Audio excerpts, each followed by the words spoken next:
વિક્રમ સંવત 2081 ફાગણ સુદ દશમ તારીખ 9/3/2025 રવિવાર. આવો નજીક થઈએ. ભાગ 71 કિચુડ કિચુડ. તમને હસવું આવ્યું? કિચુડ કિચુડ શું નામ છે આનું? કિચુડ કિચુડ. બહુ સરસ વાર્તા છે. હાવ નાની એવી છે પણ ઘણો બધો બોધ મળે એવી આ વાત છે.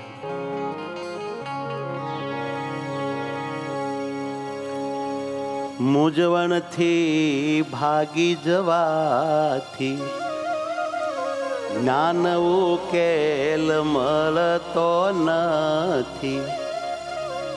ધીરજ સમજણથી ઉકેલ થાય, સમસ્યાઓ સર્વે હલ થાય.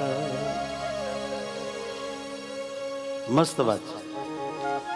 મૂંઝવણથી ભાગી જવાથી, મૂંઝવણથી ભાગી જવાથી, મૂંઝાઈને ભાગી જઈએ. જ્ઞાન ઉકેલ મળતો નથી, જ્ઞાન ઉકેલ મળતો નથી. તો શું કરવાથી સમસ્યા હલ થાય, ઉકેલ આવે?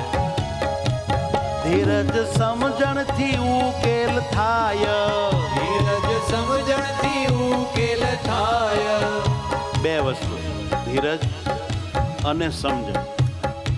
આનાથી સમસ્યાને હલ કરી શકાય, મુશ્કેલીમાંથી બહાર નીકળી શકાય.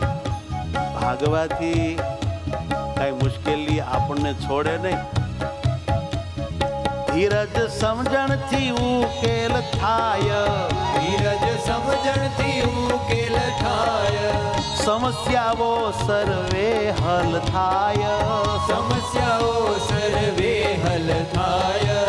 સમસ્યાઓ સર્વે હલ થાય, સમસ્યાઓ સર્વે હલ થાય. ધીરજ કેળવીએ, સમજણ મેળવીએ. ધીરજ કેળવીએ, સમજણ મેળવીએ. આ બેની ઘરોઘર તાણ છે. વ્યક્તિએ તાણ છે. આમ તો કાળ જેવું જ છે. જ્યાં જુઓ ત્યાં ધીરજ ઘટે, જ્યાં જુઓ ત્યાં સમજણ ઘટે અને એને લઈને પાછા પડવાનું થાય. મુશ્કેલીમાં મુકાઈ જવાય. સમસ્યા હલ થવાને બદલે વધારે ગૂંચવાઈ જાય. આવ સીધું પાંચરું હોય પણ થોડાક ઉતાવળા થઈ જાય તો બધું બગડીને ઊભું રહે. થોડીક સમજણ ફેરે આ દુનિયામાં ઘણા માણસો હેરાન થાય છે અને થોડીક સમજણ બદલે ત્યાં સુખનો પાર રહેતો નથી. આટલું બધું તો સમજણમાં છે. અને આવા સત્સંગ ને આવી સભામાં, કથા વાર્તામાં, શાસ્ત્રમાં જે માણસ બહુ ધ્યાન આપે ને એને ભગવાન સમજણ આપે. બીજાને તો ક્યાંથી સમજણ લેવાની? સમજણની જરૂર છે સાહેબ. સંઘર્ષ વગરનું જીવન નિષ્ક્રિય છે, નિર્જીવ. આપણને દરેકને મનમાં એમ રહે છે કે મારા જીવનમાં કોઈ સંઘર્ષ ન આવવો જોઈએ, કોઈ મુશ્કેલી ન આવવી જોઈએ. આ કોઈ દી બને જ નહીં,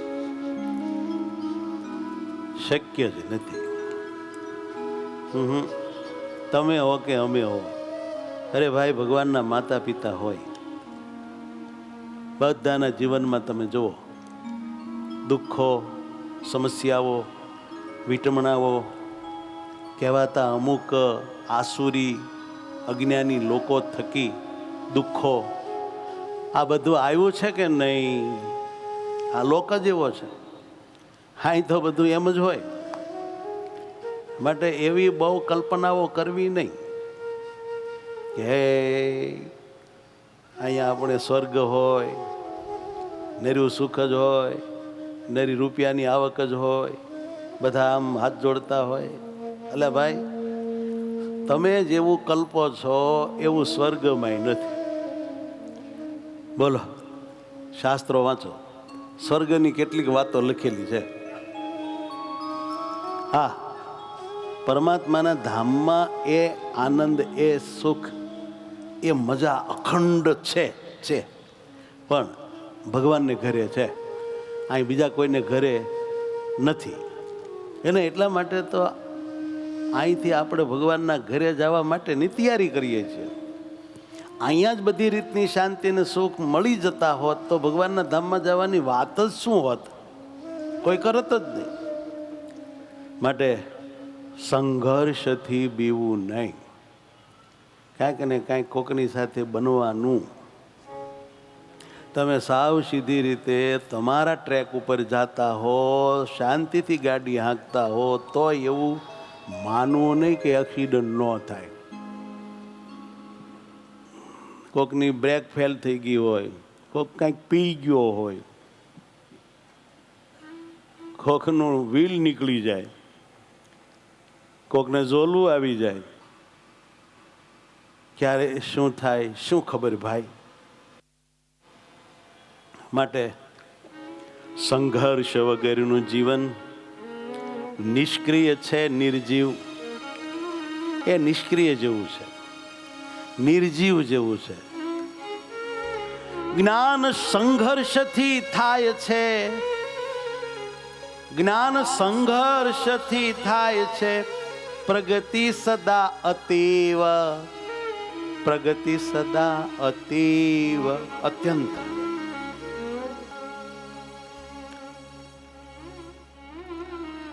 કોક આપણને જરા સંછેડે ને પછી આપણા મગજના અમુક કોષો ખુલે, સુષુપ્ત શક્તિનો આવિર્ભાવ થાય. કાંઈક સારી દિશા જડે, કાંઈક મનમાં હુરાતાન ચડે, અને એને માટે આપણે પછી પ્રયત્ન કરીએ અને એ મુશ્કેલીથી બહાર નીકળીને ઘણી ઊંચાઈ ઉપર વયા જઈએ. પણ જો કોઈએ કાંઈ સંછેડ્યા જ ન હોય તો જેમના જીવતા હોય એમના જીવીએ ને પાર પડીએ, કંઈ પ્રગતિ ન થાય. માટે આ સંઘર્ષ છે ને, એ તો આપણી પ્રગતિ માટે પરમેશ્વરે મોકલેલી કૃપા છે સાહેબ. સંઘર્ષ વિનાનું જીવન નિષ્ક્રિય અને નિર્જીવ છે. માટે સંઘર્ષ ભલે આવે, સંઘર્ષ સાથે જીવવાનું શીખી લેવું. શાંતિની રાહે રહેવું નહીં. શું કીધું? ગરમી બહુ હોય, તમારા ઘરના પંખામાં ઓઇલ ખૂટ્યું હોય ને કીચડ કીચડ બોલતો હોય, અને તમારે હોવું હોય. પંખો બંધ કરો તો ગરમી થાય, ઊંઘ ન આવે. પંખો ચાલુ રાખો તો કીચડ કીચડ થાય, ઊંઘ ન આવે. તો બંધ કરવો, ચાલુ રાખવો, શું કરવું? કાં તમારે ગરમીમાં ઊંઘતા શીખી જવું પડે, ને કાં કીચડ કીચડ હોતા ઊંઘી જતા શીખી જવું પડે. શીખી જ જવું પડે. દેશમાંથી ઘણા લોકો અહીંયા સુરતમાં આવે. હવે ગામડામાં તો નીરવ શાંતિ હોય, એ વાળું પાણી કરીને 9 વાગે તો ખાટલામાં પડે. કદી કૂતરું કોક જાગતું હોય ભૂંકે, બાકી કાંઈ ન મળે, તરત ઊંઘી જાય. હવે અહીં તો શહેરમાં ફેક્ટરા વાહનો ઓલું તેલું કેટલો ઘોંઘાટ. તે 2-3 દી એને એમ થાય કે સારું ફાવતું નથી, ઊંઘ આવતી નથી, ને ફેક્ટરો હાલે છે, અવાજ આવે છે. પણ 1, 2, 3 દિન 4-5 દી જાય એટલે બધા ઘોંઘાટ વચ્ચે ઊંઘી જવાની એને ટેવ પડી જાય. પછી ગામડે જાય ત્યારે ઊંઘ ન આવે. હાલું શું છે આ બધું, હાવ આમ શાંત જેવું, કંઈ જામતું નથી. એટલે આ બધા ઘોંઘાટ સાથે ઊંઘી લેવાનું શીખી જ જવું પડે. આ દુનિયામાં તો બધું આમ જ છે, એની સાથે આપણે સેટ થઈ જવું પડે. કાંઈ દુનિયા બદલે નહીં. જો આ તમને કીધું, આપણે કંઈક ગમે તે કરીને શાંતિથી જીવી શકીએ એ રીતનું આપણું માઇન્ડ તૈયાર કરી લેવું પડે. વાત આ છે. જો એના પર એક વાર્તા. ઉનાળાની બળબળતી બપોરે એક ઘોડેસવાર એક ગામથી બીજે ગામ જતો હતો. એનો ઘોડો ગરમી અને તાપને કારણે અતિશય તરસ્યો થયો. એને જોયું તો એક ખેડૂત દૂર ખેતરમાં કૂવા પર કોષ ચલાવતો હતો. ઘોડેસવાર ઘોડાને પાણી પાવા ત્યાં ખેડૂત પાસે પહોંચ્યો. તેણે ખેડૂતને કહ્યું, ભાઈ, મારો ઘોડો તરસ્યો થયો છે, તું એને પાણી પાઈશ? ખેડૂતે કોષ હાંકતા હાંકતા જવાબ આપ્યો કે ભાઈ જુઓ, અહીં કોષ ચાલે છે અને અહીં કૂવાના થાળામાં પાણી ઠલવાય છે, તમે ત્યાં તમારા ઘોડાને પાણી પાઈ દો. ઘોડેસવાર તેના ઘોડાને કૂવાના થાળા પાસે લાવ્યો, પણ જેવો કોષ કૂવામાંથી બહાર ખેંચાવા લાગ્યો કે કોષની ગરગડીના કીચુડ કીચુડ કીચુડ અવાજ થવા માંડ્યા અને એ અવાજથી ઘોડો ભડક્યો અને દૂર જતો રહ્યો. ઘોડેસવાર તેને ફરીથી હાંકીને થાળા પાસે લાવ્યો, પરંતુ ત્યાં સુધીમાં તો થાળાનું પાણી વહીને કેરામાં જતું રહ્યું અને જમીનમાં ઉતરી ગયું. તેથી ઘોડો પાણી પી શક્યો નહીં.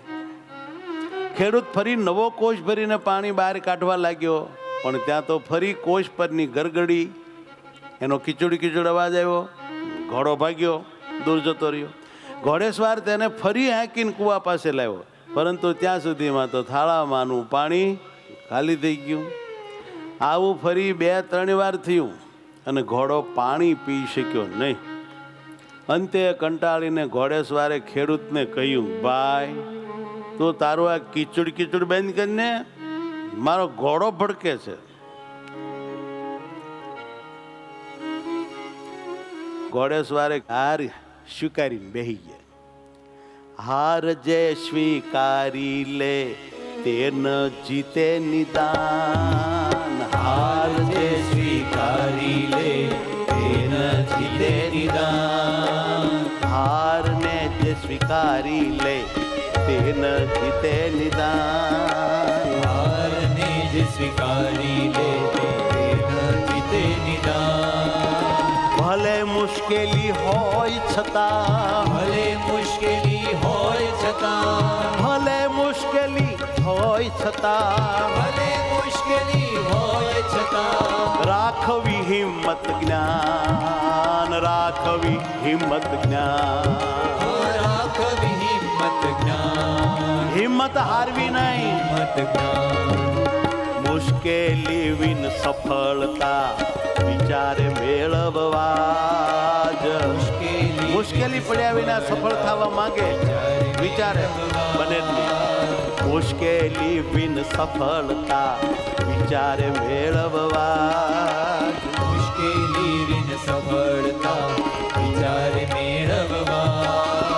જ્ઞાન તે તો અજ્ઞાની છે, જ્ઞાન તે તો અજ્ઞાની છે, જ્ઞાન તે તો અજ્ઞાની છે.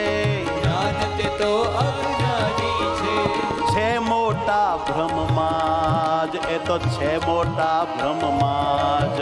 હા, છે મોટા બ્રહ્મમાં, એ તો છે મોટા બ્રહ્મમાં. એ ભાઈ, તારું કીચુડ કીચુડ બંધ કર.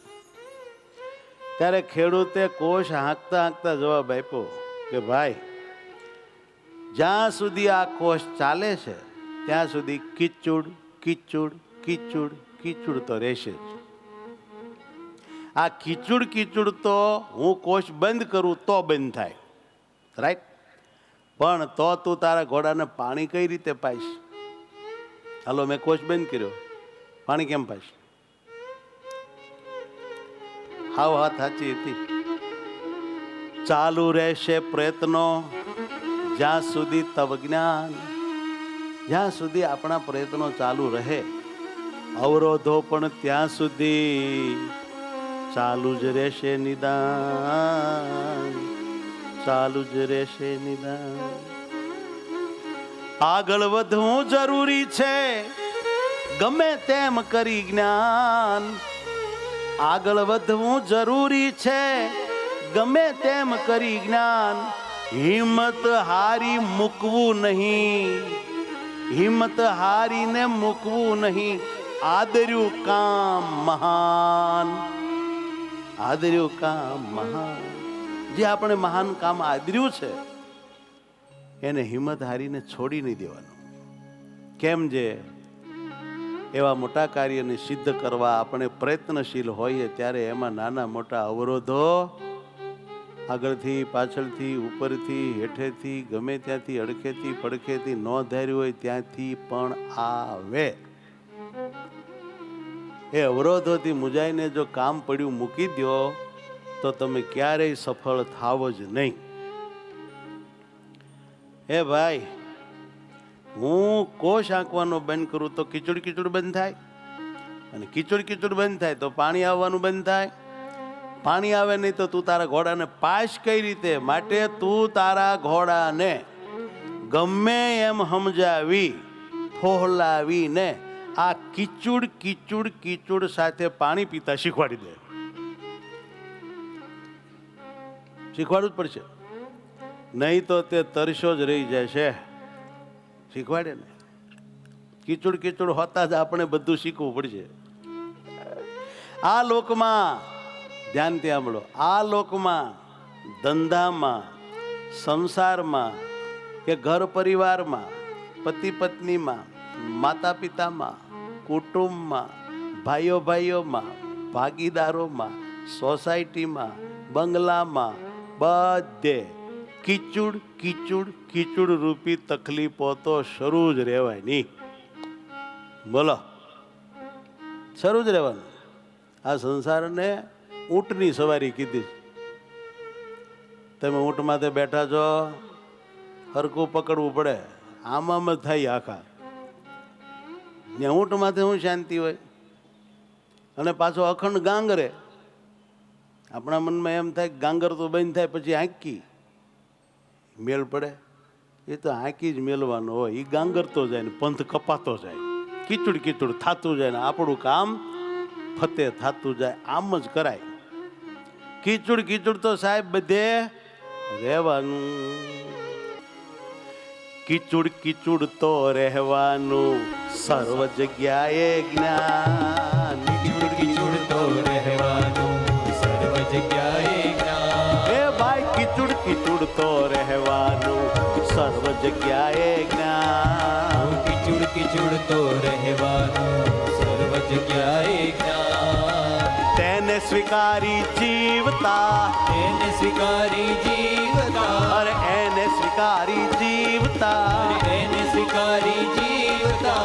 શીખી લેવું જ નિદાન, શીખી લેવું જ નિદાન. હો શીખી લેવું જ નિદાન, શીખી લેવું જ નિદાન. કીચડ કીચડ તો એટલું જ તમે બોલો, કીચડ કીચડ તો રહેવાનું છે.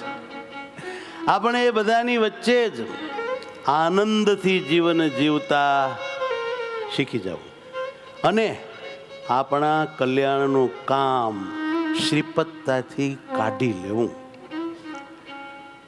આ સંસારમાંથી આપણે આપણા આત્માને ભગવાનમાં જોડવાનું જે કામ કરવાનું છે એ કળાપૂર્વક કરી લેવું બાપા. નહીંતર આ માયા ગૂંચવાડી દે એવી છે. આગલા અનેક જન્મમાં આપણે ફેલ થયેલા છીએ, હવે ફેલ થવું પોહાય એમ નથી. કીચડ કીચડ રહેવાનું. સંસારમાં ને વ્યવહારમાં ને સંપ્રદાયમાં ને મંડળમાં ને બધે રહેવાનું સાહેબ. પણ હિંમત રાખી, ભગવાનનું બળ રાખી, સમજણપૂર્વક, ધીરજપૂર્વક એ બધી સમસ્યાઓ હોવા છતાં પણ આપણે આપણો ધ્યેય સિદ્ધ કરવામાં અડગપણે આગળ વધતા જ રહેવું. છેલ્લો દોહો. જ્ઞાન જ્યાં પરિસ્થિતિઓ બદલી ન જ શકાય, જ્ઞાન જ્યાં પરિસ્થિતિઓ બદલી ન જ શકાય, ત્યાં તો માણસે પોતાના મનને મજબૂત કરાય. સંતો મનને મજબૂત કરાય. સમજી ગયા ને? તમે સામા માણસનો સ્વભાવ બદલી શકો એમ નથી. ચાહે તમારા પિતા હોય, માતા હોય, પત્ની હોય, ભાઈ હોય કે પાડોશી હોય, જે હોય તે તમે એનામાં ફેરફાર કરી શકતા નથી. તો તમારે એના સ્વભાવને સહન કરવા માટે તમારા મનને મજબૂત બનાવી લેવું જોઈએ સાહેબ. તો જ તમે જીવી શકો, આનંદમાં રહી શકો, કામ કરી શકો, આગળ વધી શકો અને સફળતા પામી શકો. સૌને ભાવથી જય સ્વામિનારાયણ.